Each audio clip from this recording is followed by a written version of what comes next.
Assalamualaikum warahmatullahi wabarakatuh.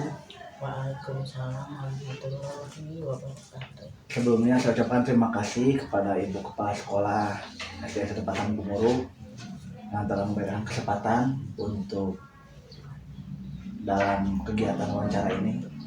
Yang mana di sini saya izin Bu untuk menyampaikan beberapa pertanyaan seputar tentang dilema etika dan rujukan moral Bu. Yang mana pertanyaan ini terdapat di dalam kegiatan guru penggerak, yaitu yang pertama mungkin saya akan bertanya sama Ibu, bagaimana menurut pendapat Ibu mengenai identifikasi kasus-kasus yang merupakan dilema etika atau rujukan moral? Terima kasih Pak. Mudah-mudahan wawancara ini memperlancar tugas-tugas dari Pak Ganjar, di mana ketika awal tugas sampai sekarang berjalan lancar. Maka tugas mungkin ini yang terakhir Nanti ada 2 sesi lagi. Ada 2 sesi ya.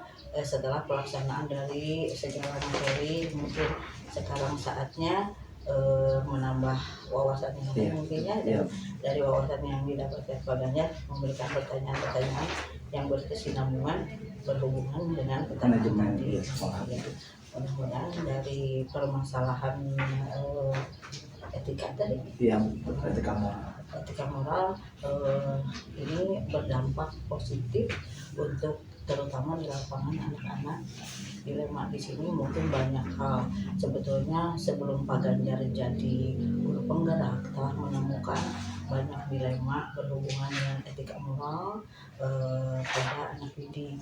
Mudah-mudahan dengan apa yang didapatkan hari ini atau sebelumnya Pak Ganjar mendapatkan ilmu yang disampaikan oleh para tutor, ini bisa mempermudah dan menyelesaikan dilema ini. Dampaknya pada anak-anak, cara penanganan Pak Ganjar terhadap anak-anak. Ya, di sini Ibu juga telah melihat, memantau ya katakanlah cara-cara Pak Ganjar ketika menyelesaikan suatu kasus. Mudah-mudahan dari sekarang mulai mempermudah, mulai mengerjakan penyelesaian permasalahan-permasalahan ini secara terstruktur, kemudian diidentifikasi secara berkesinambungan dari awal sampai akhir, ada evaluasinya. Mungkin itu ya yang pertama pertanyaannya. Ibu jawabannya itu ya. Lalu ini sangat menarik Bu ya mengenai dilema tadi mengenai peserta didik di sini. Mungkin selama Ibu menjadi pimpinan di sini, Ibu pernah menghadapi 2 kasus kepentingan Bu, misalnya 2 permasalahan gitu. Yang mana di sini Ibu sebagai pimpinan harus mengambil salah satunya. Mungkin Ibu bisa diceritakan seperti apa untuk memilih 2 keputusan yang berbeda ini gitu. Mana yang lebih seperti apa mungkin contohnya? Kecenderungan untuk permasalahan ini terutama biasanya berhubungan dengan peserta didik dan orang tua murid. Betul.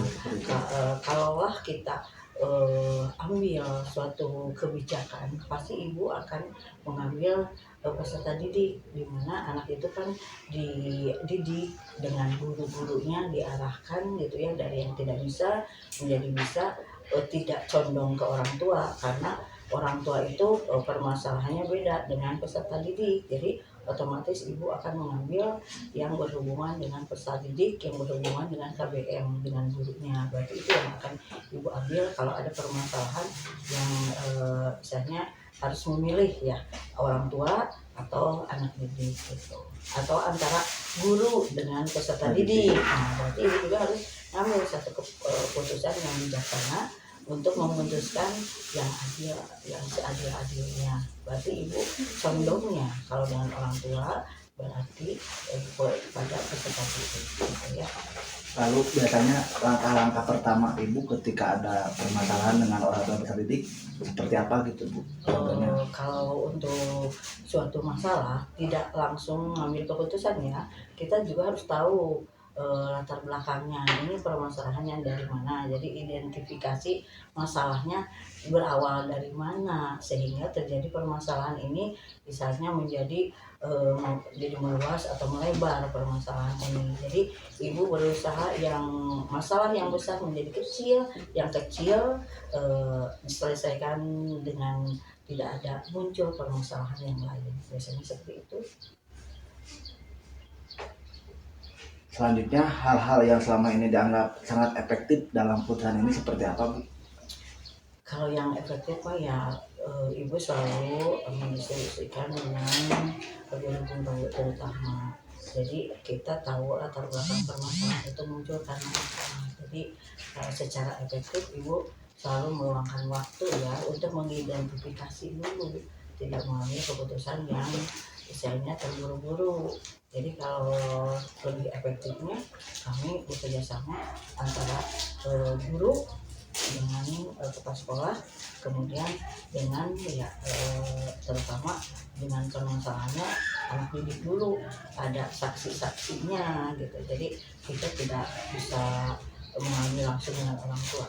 Jadi supaya tidak melebar, nah didiskusikan dulu berarti permasalahannya seperti apa dengan guru-guru biasanya seperti itu. Biasanya ketika menghadapi permasalahan seperti ini kan ada sebuah tantangan, Bu, ya. Menurut Ibu tantangan yang paling besar itu seperti apa gitu yang Ibu alami gitu ketika berhadapan dengan putusan? Alhamdulillah selama di sini permasalahannya kan bagaimana kita menyikapi permasalahan tersebut, terutama ya biasanya permasalahannya dari luar yang berusaha merecoki pada kebijakan-kebijakan sekolah biasanya, tapi ibu mah tidak, misalnya secara terburu-buru biasanya selalu ya misalnya disikapi dengan kepala dingin.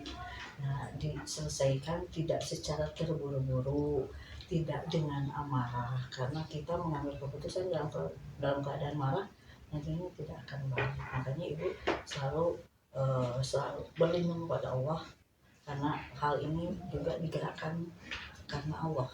Jadi kita selalu berdoa, kemudian berupaya dengan di sini berarti ibu dengan anak-anak ibu, guru-guru di sini, dan kalau berdoa dengan masyarakat juga melibatkan dengan masyarakat. Jadi tidak hanya sendiri, apalagi yang merongrongnya itu dari luar, otomatis pihak luar pun yang sekiranya bisa memberikan permasalahan ini mempermudah dan membantu, maka tidak ada salahnya kita juga melibatkan orang luar. Jadi selain dari pihak dalam, di pihak sekolah dilibatkan juga dengan pihak-pihak orang tua atau pejabat yang terkait biasanya. Apabila tadi seperti Ibu sampaikan ada berbicara dengan guru, mungkin yang meminta pendapat guru, apakah itu ada sesi khusus, Bu? Seperti misalnya ada rapat dulu atau misalnya hanya personal orangnya yang berhadapan seperti apa? Disesuaikan dengan permasalahan yang dihadapi. Kalau itu permasalahannya individu, berarti ibu akan memanggil dengan personal. Tapi kalau ini sikapnya atau masalah ini berarti dengan permasalahan sekolah, untuk secara ininya ibu bisa dengan para PKS. Kemudian kalau untuk kebijakan misalnya teh didiskusikan dengan guru-guru gitu ya. Jadi kan ada masukan-masukan dari guru-guru, misalnya ini berhubungan dengan orang tua, berhubungan dengan wargas atau guru tersebut. Nah di situ kan banyak informasi dari guru-guru berhubungan dengan KBM atau permasalahan sekolah. Jadi disesuaikan dengan masalah yang kita hadapi gitu. Apakah ada seseorang atau faktor-faktor yang selama ini mempermudah atau membantu Ibu dalam mengambil keputusan tersebut gitu, Bu? Insya Allah ada, selalu ada. Karena di samping ibu ya, tidak ada kepala sekolah yang hebat tanpa bantuan dari guru-guru. Jadi kan kita punya para PKS, jadi ada untuk permasalahan kesiswaan, berarti ibu minta bantuan dengan kesiswaan. Kalau misalnya berhubungan dengan humas, dengan luar, berarti PPID-nya juga, humasnya juga. Nah itu dilibatkan untuk mengambil suatu keputusan, karena ibu tidak bisa bekerja sendiri di sini. Untuk memimpin suatu lembaga itu kita membutuhkan bantuan dari rekan-rekan atau warga sekolah yang ibu pegang hari ini, dan mungkin sekolah yang lain pun sama seperti itu ya. Memimpin itu tidak bisa otoriter, jadi kita selalu melibatkan rekan-rekan kerja di sini. Jadi tidak ada atasan bawahan. Ibu ini menganggapnya anak-anak ibu ini adalah rekan kerja yang selalu saling kolaborasi. Satu lagi Bu, mungkin yang terakhir ya, dari semua ibu yang telah sampaikan, pembelajaran apa yang dapat ibu petik atau apa namanya masukan mungkinnya buat saya pribadi gitu ketika nanti ada suatu hal kita mau mengambil kita seperti apa gitu. Eh, Ibu melihat pendewasaan. Jadi selama Pak Ganjar mengikuti guru penggerak di sini, jadi ada pendewasaan dari ambil suatu kebijakan, kemudian kelihatan juga wawasannya pun bertambah. Jadi, nah hikmah yang bisa diambil dari Pak Ganjar menjadi guru penggerak di sini bisa menularkan kepada rekan-rekannya ilmunya yang dipetik dari guru penggerak di sini bisa dibagikan. Jadi Pak Ganjar ya insya Allah amanah, jadi memberikan apa ilmu-ilmu yang didapat itu kepada teman-temannya. Jadi sebelum kepada yang luar, jadi yang dekat dulu. Nah, jadi ilmu yang didapat itu betul-betul menjadi amal jariah bagi Pak Ganjar.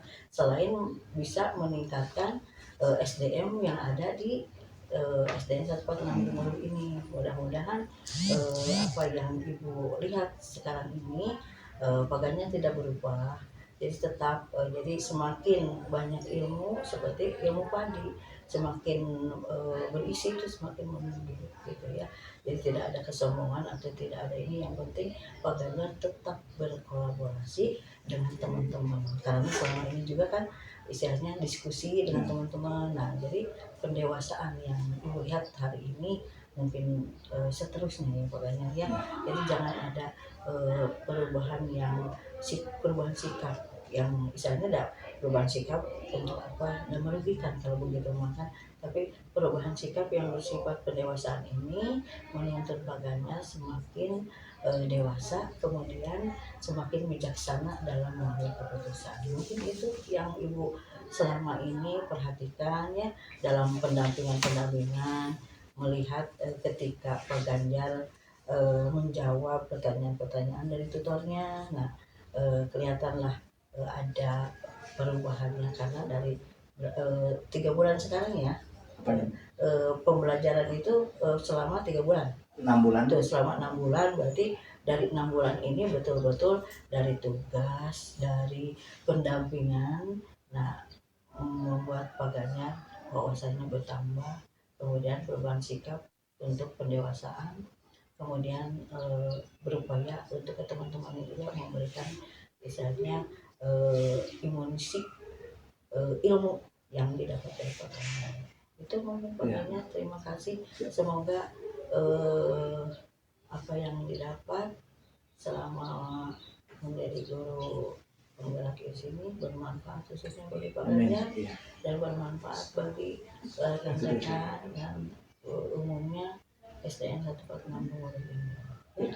Terima kasih pada Ibu yang telah meluangkan waktunya, telah diberikan kesempatan untuk dalam sesi wawancara ini Bu. Mohon maaf apabila mengganggu waktu Ibu dan mengganggu aktivitas Ibu sebelumnya. Terima kasih Bu. Assalamualaikum warahmatullahi wabarakatuh. Waalaikumsalam warahmatullahi wabarakatuh.